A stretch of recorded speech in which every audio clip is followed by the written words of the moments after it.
Welcome, my friends, to this new series of videos. And we're going to talk here about Delta Module 1 exam. So that would be the focus of this new series. But we're not going to talk about all parts of the exam in this series. The focus here will be in connected speech analysis. It's an area that many candidates suffer from before sitting for Delta Module 1, and it's one of the repeated questions in every exam. So what I'm going to do with you, I am going to take a very practical approach in this series of videos, or in this playlist. And my approach would be going to Delta Module 1 exams, taking the parts that are related to connected speech analysis, analyze them together. And while analyzing, I'll be talking fully about the rationales behind the answers, where these answers come from, and how do we get, those answers quickly while we are taking the exam. How do we write our answers related to connected speech? So I hope you enjoy it.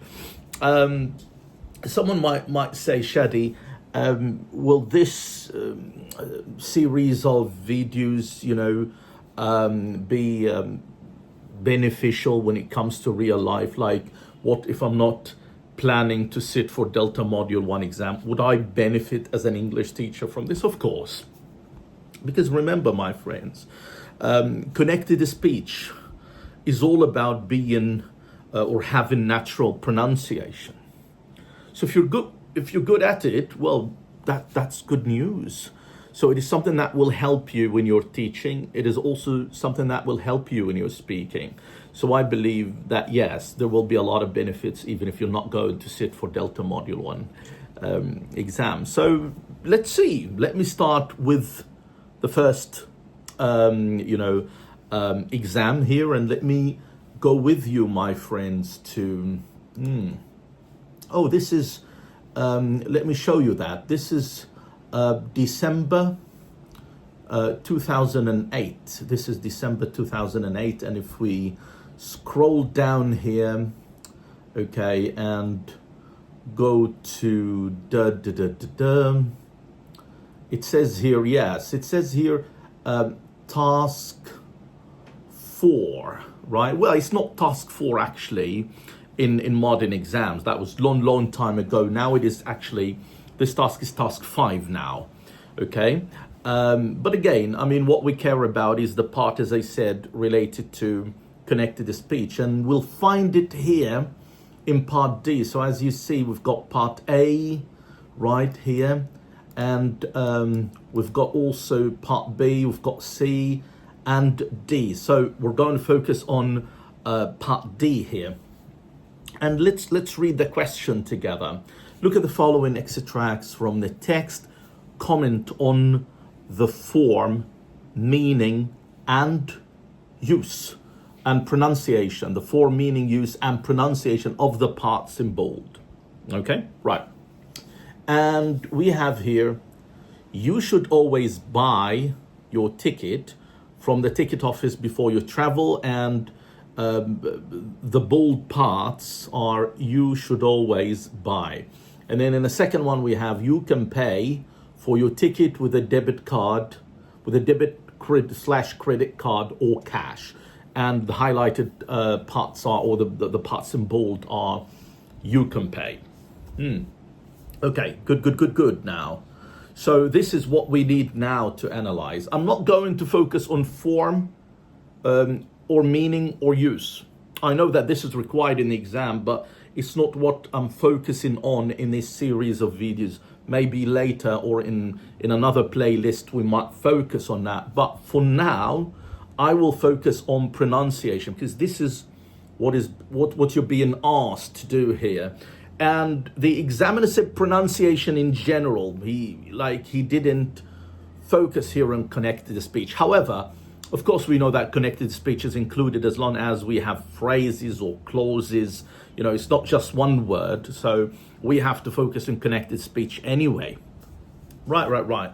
So let's start by, focusing on these two items, see how we're supposed to analyze this for the sake of the exam. Okay, and here is a website, a lovely website. I really love it, and I use it a lot when I'm teaching my students, whether I'm teaching them as part of Delta Module 1 preparation at British Training Centre, or sometimes when I'm teaching the Level 5 certificates in phonetics and phonology.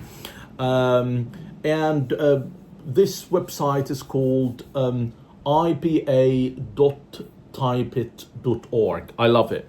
Okay, so now let's go to the first part of the exam. Let's get back to it and look at what is required from us. And it says you should always buy. Okay, let's analyze this one together. Okay, so let me write it here. You should always buy, and let me make the whole thing, you know, a bit bigger so that it's clearer. Okay, I love that now. Okay, wonderful. So now we need to analyze you should always buy. Okay.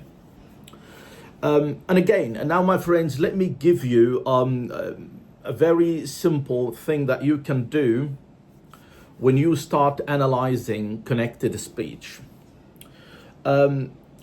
It's very easy to mention things about weak forms. Now, let me quickly tell you what weak forms are. When we speak, okay, in English language, we have two kinds of forms. We have strong forms and we have weak forms. And I'm talking here about functional words. Someone might say, Shady, what do you mean by functional words? Look, my friend, we have two kinds of words in English language. We have functional words and we have meaning words or content words. Okay? Now, content words carry meaning. But functional words or grammatical words, they don't carry meaning. They actually have a grammatical job to do. They have a functional job to do. Like what? Like prepositions. These are functional words. Like pronouns, functional words. Auxiliary verbs, functional words. And usually functional words and grammatical words, most of them have two forms. Strong forms, sometimes we call these citation forms, and they have also weak forms. Someone might say, Shady, give us an example. Think about the word for. Okay. Now let's have a quick look at it here. Okay. So here is the preposition for. Now it has a citation form. What is the citation form or a strong form? Now look at the phonetic transcription. It is actually for. That's how you say it, for. But do we really see it, say it like that in real life when we're speaking? No, we say it actually as f. Like you say, I did it for you. I did it for you. You don't say all the time, I did it for you. Yes, you might say for, but you will be here stressing that for a specific reason. Okay, but that's not the normal pronunciation. So actually, the weak form is the natural form of pronouncing functional words. So you would say f. See? So we have for as a strong form and we have f. So this is, you know, what this is all about. So one of the things that you can do in Delta Module 1 exam, that your eyes should scan the phrase or the clause or the sentence, and then you locate functional words, and then you start talking about weak forms. Because I would say this is a guaranteed mark here. It's so easy. Right, so let's see whether we have something like this in, you know, the first phrase or clause, and let's have a look at it. And it says again, my friends, you should always buy. And I can see, my friends, here, I can see two functional words. I can see the pronoun you, and I can see the modal verb should. Lovely. So, in the exam, you're going to write weak forms as a kind of a subheading. And then under weak forms, you're going to write you. And then you do it like that. Weak form of you. And then explain it. Okay. So it will be yeah instead of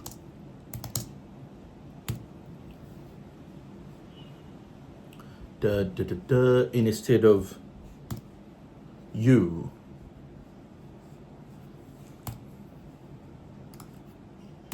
Like that. So it can be yeah or you. Also, you can be a weak form like this one. Yeah, or instead of you. Now this is a very quick answer now. So that's 1 point here. Now let's go to another point. Should. So we're going to say should then. That's another one. And we can say, let me bring that back.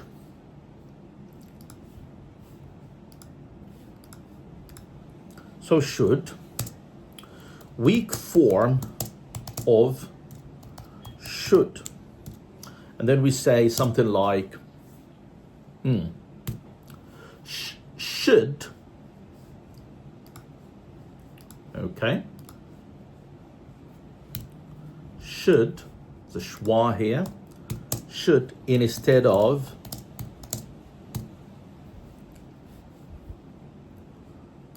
should, and then yeah. So we say you should instead of you should. Okay, you should. Lovely. Now, so we covered now a couple of weak forms. Lovely, lovely, lovely. Now, that's nice. That's easy now. Good. Now let's come to the following part, and let me remind you with what the guy said in the question. He said, comment on the pronunciation.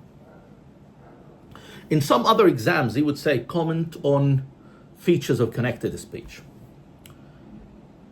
If he says, comment on the features of connected speech, then you need only to focus on features of connected speech. But if he said, comment on a pronunciation, then that means everything. Okay? So I would say here at the second part, elision. Now let me tell you about what elision is. Elision is dropping letters or sounds when you are pronouncing words. Okay? And it happens a lot in English language. And it's a very strong feature of connected speech. But sometimes it happens inside words. For example, like when you say windmill, and instead of saying windmill, you can say windmill. So where is the D? It's gone. That's elision. Okay, so sometimes it happens inside words. Now the question is, do we have it here? Yes, we do. In which word? In the word always. Why in the word always? Because my friend, you can say it as always. So you can drop the leh sound. Okay, so how do we write that? So we say the leh sound can be elided from the word always. And then you write the transcription. So it is or always, like that. So where is the leh sound? It's dropped. Now, my friends, let's go to another feature of connected speech. And I would say that this one, whenever you encounter it in an exam, it's kind of a gift given to you. Because it's very easy to spot, very easy to write about. And as long as you are good with phonetic transcription, you will have no problem. Someone might say, Shady, what if I'm not good with phonetic transcription? Then you have to be good, my friend. You have to train up, you have to study, because there is no escape. You have to use it in Delta Module 1 exam, right? Remember, Delta Module 1, that's a level 7 diploma. Okay, so you need to be good with phonetic transcription at level 5. So, see? Right, so, and the point I'm talking about here is catenation. And sometimes you can call it liaison. I love using the term catenation, and it's the term that I'll be using throughout my videos here. Now, how do we know catenation? I'll give you a very easy tip, my friend. Whenever you find a consonant at the end of a word, followed by a word starting with a vowel, that is catenation, my friend. One more time. Whenever you have a word ending in a consonant, followed by a word starting with a vowel, that is catenation.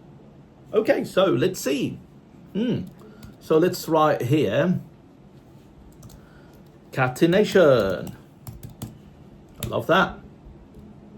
And again, we're talking about, look, should, if you look at should, you will notice that it ends with the death sound. And if you look at always, you notice that it starts with a vowel sound. So as long as we have a consonant meeting a vowel, so hello, my friend, that is catenation. So I'm going to write catenation, and then here I'm going to write should always. And then I am going to say, okay, catenation between these two words. No glottal voice should be used in between. Like you don't say should or should always. No, don't say should always. No, it's should always. You should always. Should always. That's what we mean by catenation. You don't say should or this glottal voice. No, we don't want it. We don't want it. Okay, and so you can say here also the glottal voice, and if you want to be very specific, the glottal voice like that should not, the glottal voice should not be used in between. Okay, good, my friend. Right, so back to our sentence. So you should always buy. Now we need to ask ourselves a question. As long as we're commenting on pronunciation, and we have a kind of sentence here or a clause, then we need to think about sentences stress. Am I right?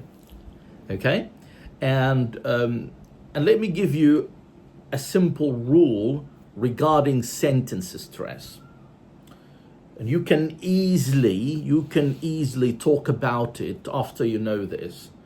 Usually, a rule of thumb in English language, that functional words are unstressed and content words are stressed. So one more time. So functional words unstressed. Content words are stressed. So you should always buy. Now, where do we expect the sentence to stress? We expect it on always and by. So we write here, sentence stress, both always and by are stressed. Now, someone might say, Shady, can we talk about silent letters? And I would say, usually silent letters are not related to connected speech because it's something that happens most of the time inside the word. Okay. But here in this exam, the guy is talking about pronunciation in general. So as long as it's pronunciation in general, then the answer is yes. So you can say silent letters, and then you can say should. And then you write that the less sound is silent. And then you can transcribe it, it's should. So here we are, and yes. Okay, good. So my friends, we talked here about weak forms, we talked about elision, we talked about catenation, we talked about sentence stress, and we talked about silent letters. Now it is time to move to the other part or the other sentence in the exam that we need to analyze, and let's have a look at it. And it is, you can pay. And again, as I said before, do we have functional words here? The answer is yes, we have. So weak forms then. What are the functional words or the grammatical words that we have? We've got a pronoun, the pronoun you, and we've got the modal verb can. Okay, so then we can say that you, and then we can write point 1, the weak form of you. And then we write yeah instead of, we can say yeah or you instead of you. Okay, here we are. Good one. Then also we can say the weak form of can. So we say it's kun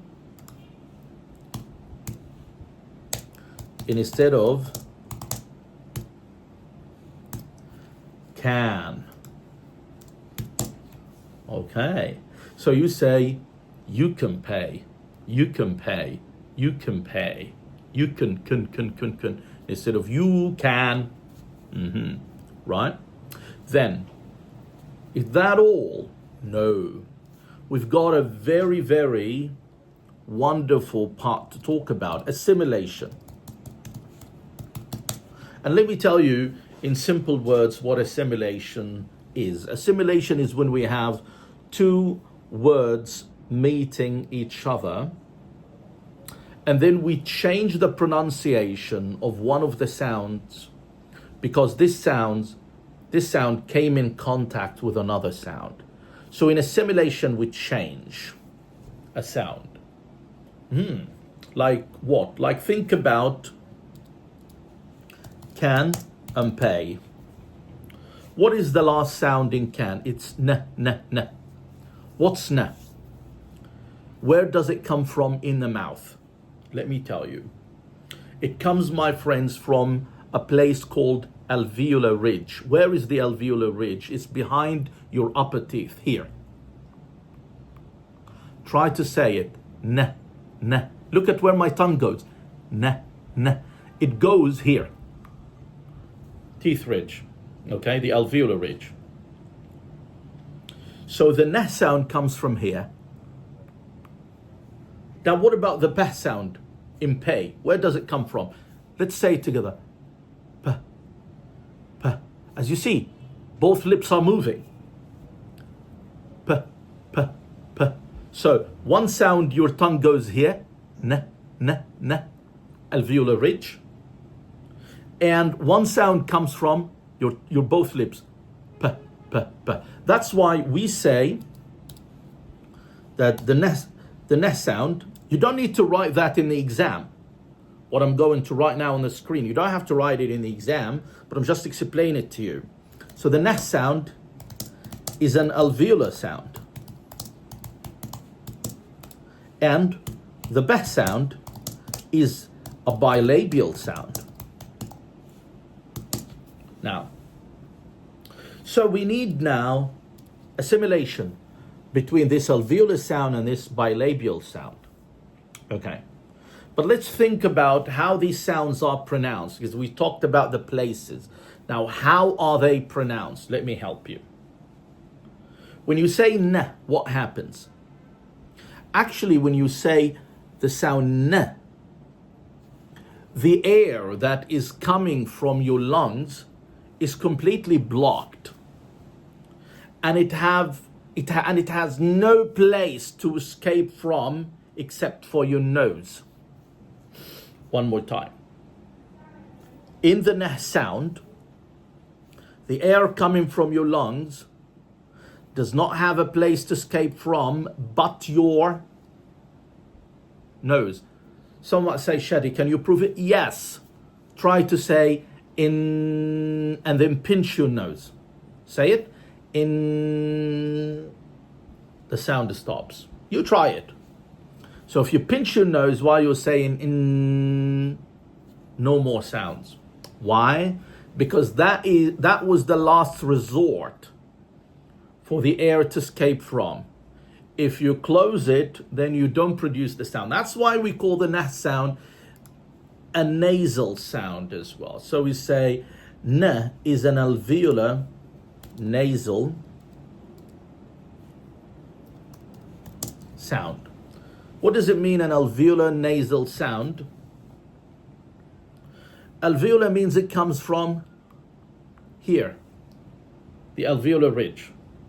Nasal, that it comes out through the nose. But what about the p sound? How do we say it? We said that it comes from the lips. But about how is it produced? It is produced like that. P. So simply, you stop the air completely and then you release it. Because you got p. So you stop the air completely, then you release it like an explosion. So we call it a plosive sound. Or we call it a stop sound. Why do we call it a stop sound? Because you stop, you say, oh, that's a stop. And then you release. So we can say is a bilabial plosive / stop. Now, when English people pronounce can pay quickly, they pronounce it like that. Can pay, pronounced, this is what you will write in the exam, pronounced as, and you start saying come, and then pay, can pay. So instead of can, you said m. Why? Because look at the m sound. And again, what I'm explaining now, you don't have to write it in the exam. In the exam, you will write only this highlighted part. So it's so easy. But I'm showing you the process. I'm showing you why this happens. Okay, so m is a what? Is. Say m. Look at the b. So it's pronounced by both your lips as well. Right? So it's a bilabial. It's a bilabial nasal. So now it's a kind, why nasal? Again, try it. Say, the voice stops. So it is nasal like the n, and it is bilabial like the p, and that's what assimilation is all about. So it's a sound that is in between. So it will make pronunciation easier. Okay, so it will go like compay. I can pay for that. You can pay for this. You can pay. So you don't feel it in connected speech, right? Someone would say, Shady, what you explain now is very complicated. How am I going to do all that in the exam? Am I going to think about all that? Well, I'm explaining this for people to understand and for those who love phonetics and phonology. But if you're not into this and you want to answer your exam quickly, then let me give you that. And let me give you something simple. If you have a nah sound followed by a, for example, p or b sound in another word,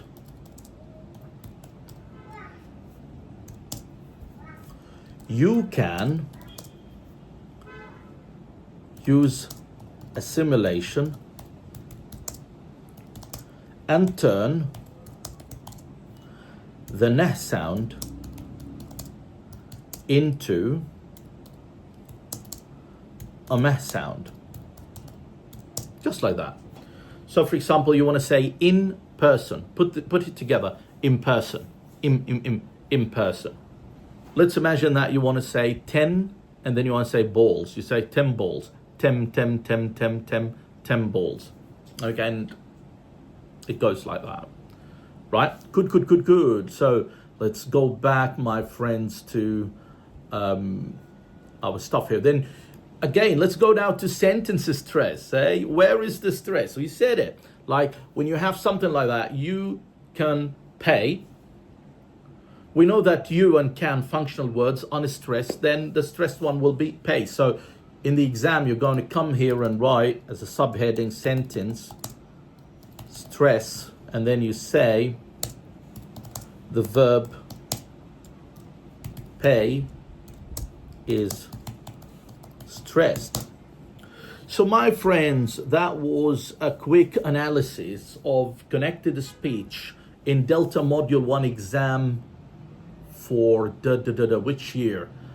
Yes, December 2008. December 2008. Thank you so much, my friends. Until we meet again in another episode of Connected Speech Analysis as part of Delta Module 1, and we'll be analyzing another question from another exam. Thank you so much. Bye-bye.